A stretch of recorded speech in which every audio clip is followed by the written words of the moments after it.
Imagine a book that can open any door in the world.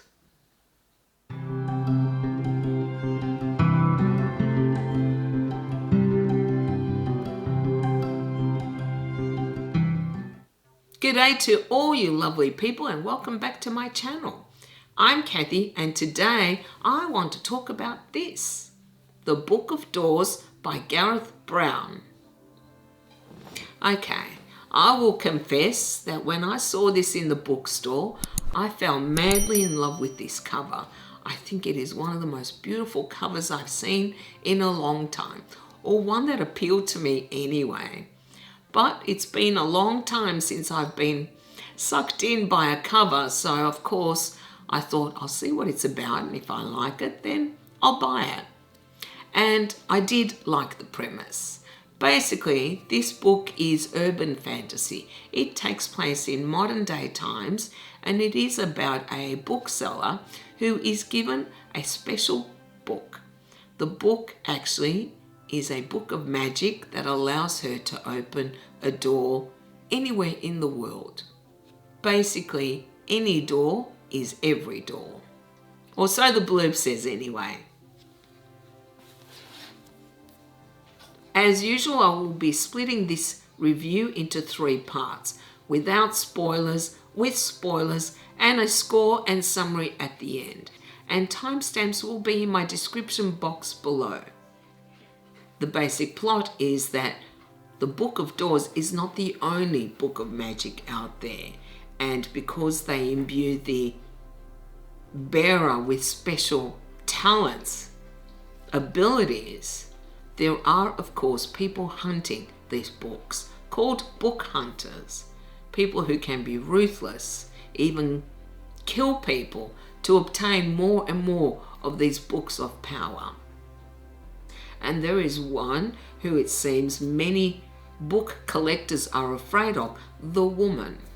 And the plot is really all about a confrontation that will occur between different bearers of books of magic. And that's all I really want to say. Alright, now I wanted to talk about the writing, the characterizations, the plot, what I liked and what I didn't like about the book. Let's start off with the writing. This is Gareth Brown's first book, and in my opinion, it is obvious it is his first book. I personally did not like the writing at all. I was really surprised at the writing in this one. I thought it was clunky and inelegant, even very awkward at times. I would often stop after reading a sentence and shake my head, wondering how this passed through an editor's hands.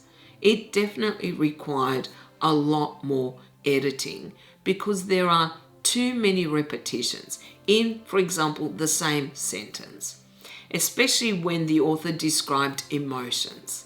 When he described what a character was feeling, he would repeat it in the same sentence. It was overkill and didn't convey any more urgency to me. What it conveyed was poor writing and poor editing. I also thought his choice of language at times was very, very jarring. The other thing I noticed was that there was far too much exposition at times. I would have preferred to be shown rather than told throughout the book, especially about characters' emotions. That really started to grate on me by the end of the book. I was extremely surprised that this was described as brilliantly written. I disagree entirely. Now, of course, we all have different tastes in books, but I think it is obvious when something is very well written and when it isn't. I would have called this writing mediocre at best. At best. And of course, that took away from my enjoyment of the book. In fact, quite often, I would consider seriously DNFing it. The one thing I did like about the writing, however, was his description of places around the world. Clearly, Brown enjoyed traveling, and I did like how he described some of the places that we visited in the book. Then there is the characterizations. Yeah. Honestly, I still don't know who these characters really are. They were so sketchily drawn, so superficially drawn, that I have no real concept of who or what they are. Cassie, for example, our main character. Okay, she is apparently an introvert who lost her grandfather and as a result has kind of shut herself off from the world. Honestly, I didn't care about this character whatsoever. I thought I would. I didn't find her pleasant or unpleasant. If anything, I found her selfish and I found her boring and I found myself utterly unmoved by anything she was feeling. There is this emotional scene, for example, involving her and her grandfather that we are told about. I didn't care whatsoever. It left me utterly cold, and that told me that I felt nothing for this character. I didn't care if she succeeded or failed. The other major character is her best friend Izzy. All I know about her is that she's perky and vivacious, and that's about all. I get the impression she is possibly a little superficial, but she is also the character who realized the possible ramifications of having such a book of magic, a book of power. Whereas Cassie just didn't care. She acted quite selfishly, particularly in the beginning of this book. It was only when things got hairy that she started to realize the consequences of her actions. Still, both her and Izzy, who we spend quite a bit of time with, left me cold. I didn't care. And the other major character I would say is Drummond Fox, this kind of mysterious figure who is caretaker of the Fox Library, where many books of magic are being held for safekeeping. He also went through something tragic, and again, I didn't care. That's what I found about this book. I didn't care about any of the characters because I thought, I don't understand these characters. I don't care about these characters. I don't even know what they're really like, except that, yeah, Drummond likes whiskey. Big deal. That doesn't tell me enough about who he is. I just didn't feel connected to any of them. And that I put down to poor characterization. They needed to be fleshed out a lot more. And I didn't feel that. The character I liked the most was Lund, and that's because he was taciturn, really. Then, of course, there are also the villains of the piece, the woman, and I think it's Hugo, a South African character. Yeah, they are just pure evil. I don't like my villains that one-dimensional. I prefer them to be a bit more mysterious or nuanced. They didn't feel like that at all. We knew these are the bad guys immediately, and very little background was given as to why these characters were the way they are, other than wanting more power. As for the pacing was fine. I felt overall it was fairly even. It did get a bit slow at times, but not excessively so. And the plot was serviceable for the story. It wasn't a great plot. It wasn't a terrible plot. I thought it was okay. So what did I like and what did I dislike about this book? To be honest, I disliked a lot more than I liked about this book. I really didn't like the writing. It did not flow smoothly at all for me. I didn't like the excessive exposition at times. And I hated the description of emotions. They were, I think, for me, the most jarring part, especially being hit over the head with them over and over again. About, one of the characters' anguish. I didn't care. It just didn't capture me at all. I didn't like the characters. Really, not even Drummond, who I thought maybe I could like him, but not all that much. To be honest, I found them all bland and so superficial, it was hard to get attached to any of them. And I did not like our main character, Cassie, at all. I really didn't. And I didn't like this hint of romance between Cassie and Drummond. And I'll only leave it that in this part of the video. As for the ending and the plot, I didn't like a major confrontation that took place before the end of the book at, where was it? In a ballroom. That's all I want to say. I thought that was really poorly executed in my opinion. And then the final confrontation was, I think, a little better, but again, didn't leave me satisfied. I was just like, okay, yeah, fine. Wow, but that's how I felt. Perhaps I'm being unfair. I actually don't think I'm really hard on books. I think I can be very forgiving, but this book just left me exasperated at times and so bored at others that I slogged my way through this. I really pushed to finish. And one of the reasons is because I don't DNF books very often. And secondly, it's because I had just bought it and I thought I should at least read the whole thing to see whether it improves. I didn't think it did. As to what I liked, I did like the description of some places around the world. I thought they were very well done. That was one of the best things about the book. I loved the premise.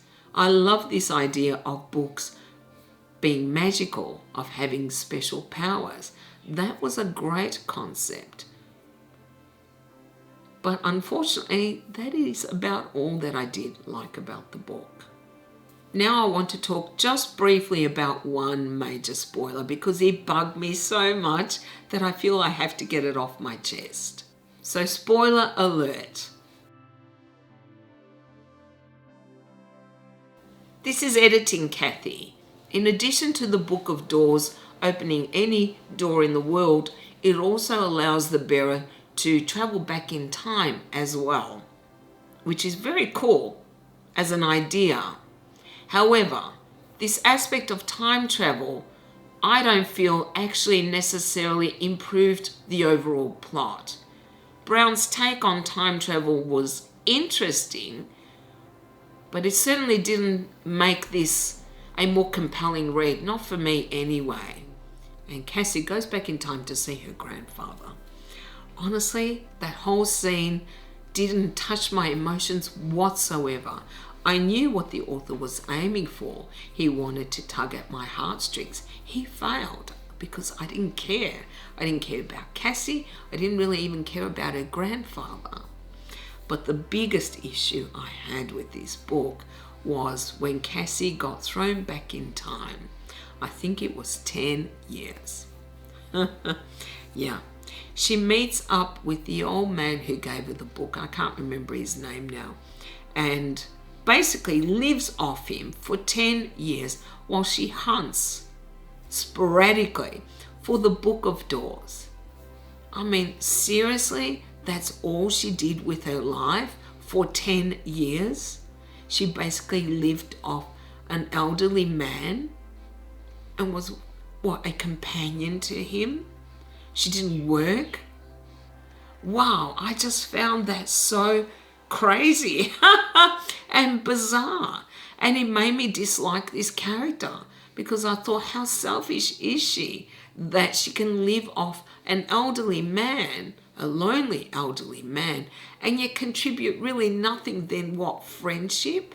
Seriously? And it felt like a device that the author used to make her a little bit older so that she and Drummond could get together in a romantic capacity. Because Drummond was, I think, at least 20 years older than her when she first met him. And boy, did I hate that as well. That was so cringeworthy that I almost gave up there, but we were heading towards the end of the book, so I thought, fine, I may as well finish it. Now, if you have read the book, let me know what you think of those events, because honestly, I hated them with a passion. The other thing I guess I should mention perhaps is that the woman was infected by Hugo's, I don't know, evil smoke, whatever the hell it was. Yeah, a little too neat and tidy for my taste, thank you very much. And honestly, it was clear that the author was throwing this woman into this nowhere, everywhere space because he intends to bring her back in a future book. That's how I felt anyway. That's all I really wanted to talk about in the spoiler section. In summary, the best thing about the Book of Doors is the cover, in my opinion. I really did not like this book at all. I generally don't like to be so harsh on a first book by an author, but I'm just astounded that it got away with so little editing. I'm astounded that people are calling this brilliant. I just don't see it myself. And I know that the author is writing a sequel, and whilst I'm willing to give a new author some leeway, I don't know if I see as much potential in Brown's writing that I would like to read anymore. Whilst this has an excellent premise, books of magic, it's a great idea with a lot of potential, the execution left a lot to be desired. I had too many issues with the writing and the characters to really recommend this book. As for a score, I gave the Book of Doors 4 out of 10, which means that I will not read this again. The only reason I gave it 4 is because I did like the premise. I know I was a little harsh on this book, but I was so looking forward to it, and I felt really let down as I was reading it. And of course now I want to hear what your views are on it. If you have read the Book of Doors, did you like it? Did you dislike it? If you did like it, why did you like it? You know I would love to hear. And you can let me know down in the comments, or you can contact me on Instagram. Well, that's all I have for you guys today. I hope you enjoyed this video, and if you did, then you can do the usual. You can like, comment and subscribe if you haven't already. I hope you all have a beautiful day, and I'll see you next time. Bye. This is Editing Kathy. I wanted to thank all my patrons, but a big shout out to my book dragons, Laurie, Michael, Gabriella, Yavanka, Joe and Johanna.